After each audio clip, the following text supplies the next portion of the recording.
Pues digamos que estamos ya llegando a nuestro tiempo. En el año 1978 estamos en el año de los 3 papas. El 6 de agosto muere Pablo VI. Después, en la final de agosto, es elegido el Papa Juan Pablo I, que morirá al mes de ser elegido. Y en octubre va a ser elegido, con gran sorpresa, ¿verdad?, cardenal de Cracovia, Karol Wojtyła, como el nuevo sumo pontífice. Se abre pues una nueva etapa marcada precisamente por una persona que tenía experiencia de haber sufrido, de haber estado sometido a las grandes ideologías del siglo XX, puesto que él había conocido la ocupación nazi de Polonia y había conocido también el dominio de la Unión Soviética sobre su país, reducido prácticamente a una colonia de los soviéticos.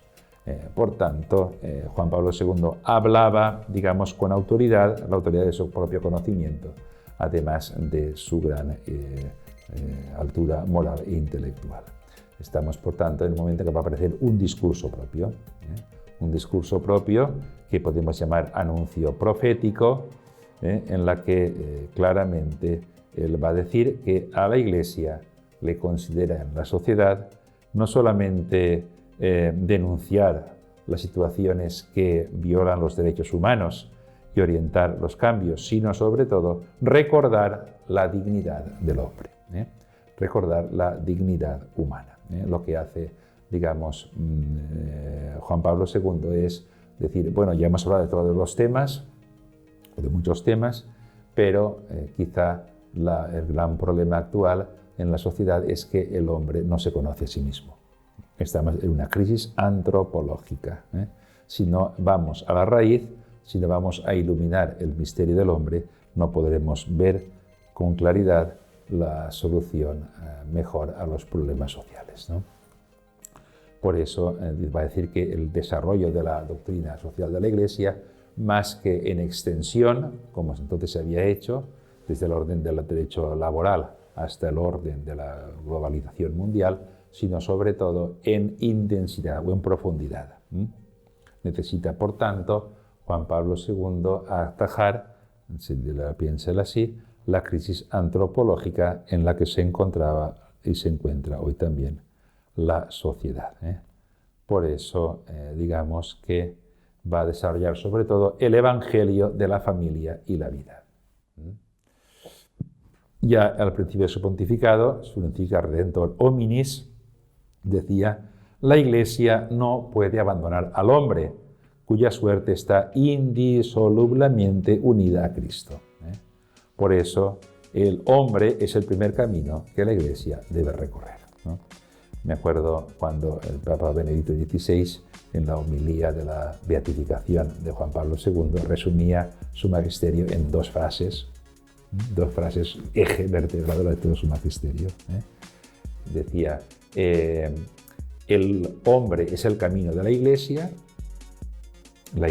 no puede mirarse a sí misma, tiene que mirar al ser humano, allí donde esté, y Cristo es el camino del hombre.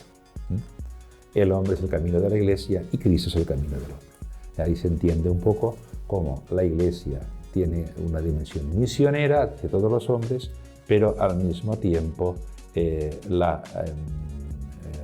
impulso misionero debe tener en cuenta de que en realidad cualquier hombre necesita encontrarse con Cristo para poder ser verdaderamente hombre, ¿no? Para poder desarrollar plenamente su humanidad.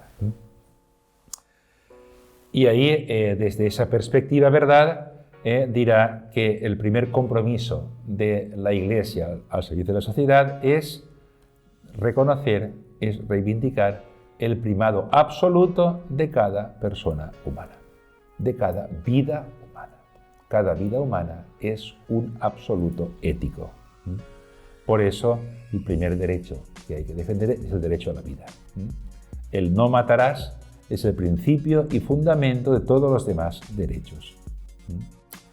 Solamente si se respeta la vida del hombre, de todo hombre, como un absoluto, podemos hablar de justicia social. Pero hay algo más, y es que el ser humano solamente puede captarse como absoluto si existe un absoluto con mayúsculas, desde el misterio de Dios. Cuando se eclipsa el sentido de Dios, se eclipsa también el sentido de la dignidad humana, ¿no? Por eso Juan Pablo II hablará de que el evangelio del amor de Dios al hombre, el evangelio de la dignidad de la persona y el evangelio de la vida humana son un único e indivisible evangelio. Y ahí aparece también esa otra gran realidad que Juan Pablo II va a iluminar proféticamente, que es la realidad de la familia. Nosotros no tenemos un modelo revelado de sociedad, podemos vivir en sociedades, digamos, estructuradas de forma muy diferente desde el punto de vista jurídico, pero sí tenemos un modelo revelado de familia. Sabemos lo que es la familia. La familia está basada en la unión generada por el vínculo matrimonial entre el hombre y la mujer, abierto a la vida, y esta es digamos, el genoma de la sociedad. Esto es un profetismo que no podemos renunciar. De algún modo, es verdad que las sociedades son cambiantes, pero hay un núcleo que nunca cambia. Y ese núcleo es precisamente la familia, tal como Cristo nos la ha revelado. Todo lo demás, en realidad, son disfunciones, ¿no? Por eso, para Juan Pablo II es fundamental la familia como primera sociedad natural, pero también la familia como, de algún modo, sujeto de derechos. Él establecerá en el 83 la Carta de los Derechos de la Familia. La familia no está en función de la sociedad y del Estado, sino que al revés. La sociedad y el Estado están en función de la familia, ¿no? Es uno de los temas fundamentales de su enseñanza social. La prioridad, la superioridad de la familia en la sociedad.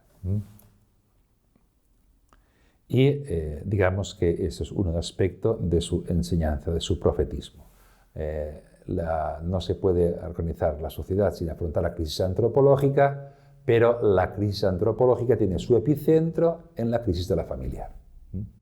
¿Por qué actualmente la familia está en crisis? Porque la antropología, porque el ser humano ya no sabe quién es, ha perdido el norte, no sabe el sentido de su vida. Pero también al revés. Si queremos descubrir, si queremos ayudar a los hombres a que redescubran el sentido de su vida, tenemos que proponer la verdadera familia.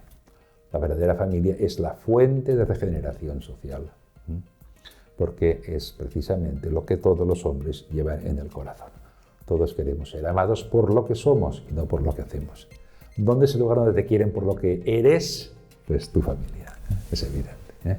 Y esto es una escuela de humanismo, como decía el Vaticano II, que tiene una función irreemplazable en cualquier sociedad. Digamos que el profetismo de la Iglesia en ese sentido es reivindicar la familia como generadora de dignidad humana y de sociedades humanas. Digamos que es el primer punto de su enseñanza social. Pero no solamente hablará el Papa Juan Pablo II de la familia, ya en su primera encíclica va a afrontar el tema de la crisis de sentido que se percibe en la misma organización del trabajo.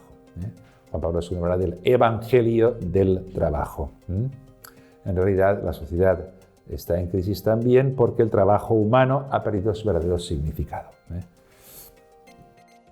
Esto es lo que va a afrontar en la encíclica Laborem Exercens, donde va claramente a defender la prioridad del trabajo sobre el capital, en el sentido de que el trabajo humano no solamente tiene una dimensión, digamos, objetiva de rentabilidad, de producción de bienes, sino tiene una dimensión subjetiva de propia dignificación de la persona.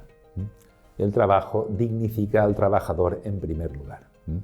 Por eso Juan Pablo II dirá que debemos reivindicar la superioridad de la dimensión personalista o subjetiva del trabajo sobre la visión puramente objetivista o de producción de bienes.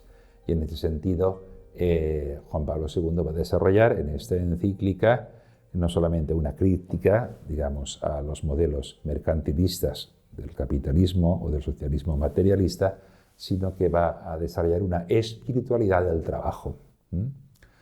Con el trabajo el hombre se une a la perfección, a la obra creadora de Dios.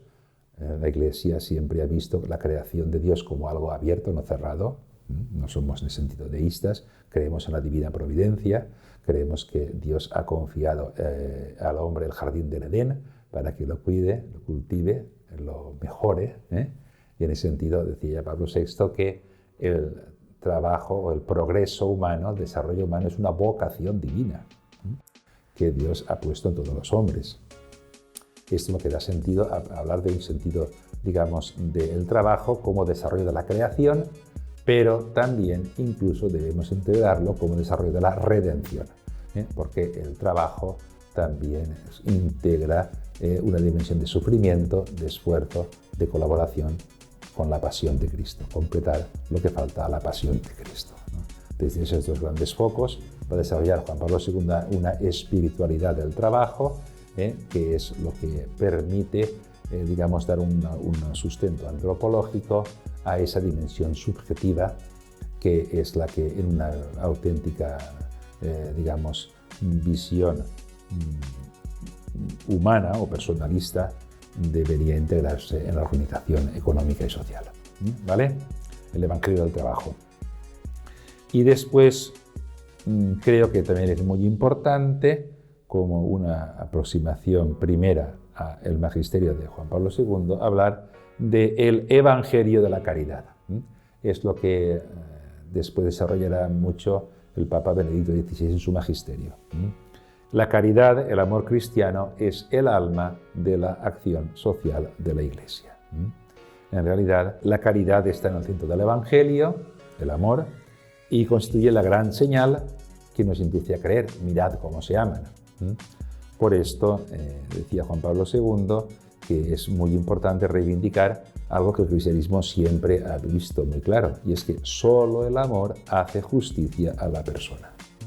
Solamente por esto el cristianismo merece un lugar, digamos, fundamental en la historia de la humanidad, porque es la primera corriente social que ha afirmado que el amor pertenece al corazón de la justicia. No se debe separar la justicia y el amor. En realidad, solamente el amor hace justicia a la persona, el amor nos permite descubrir nuevas dimensiones de la justicia y, ciertamente, la justicia, nuevas dimensiones del amor. Digamos que tiene que haber una mutua interioridad. Son recíprocamente interiores, el amor y la justicia, la caridad y la justicia. Esto es una aportación propia de la filosofía cristiana que realmente ha sido innovadora en la historia de la humanidad y que ciertamente es algo totalmente irrenunciable. Por eso, frente a los programas de las falsas teologías de la liberación, Juan Pablo II en los años 80 ya va a decir que es fundamentalmente el amor preferencial por los pobres, es la verdadera respuesta a la opción por los pobres que se planteaba desde el marxismo. No se trata de una opción, digamos, en la que hay un enfrentamiento en la sociedad, sino un amor que permite integrar las exigencias de la justicia. Justicia y caridad se complementan. Sin justicia no hay verdadera caridad, pero sin caridad no hay verdadera justicia.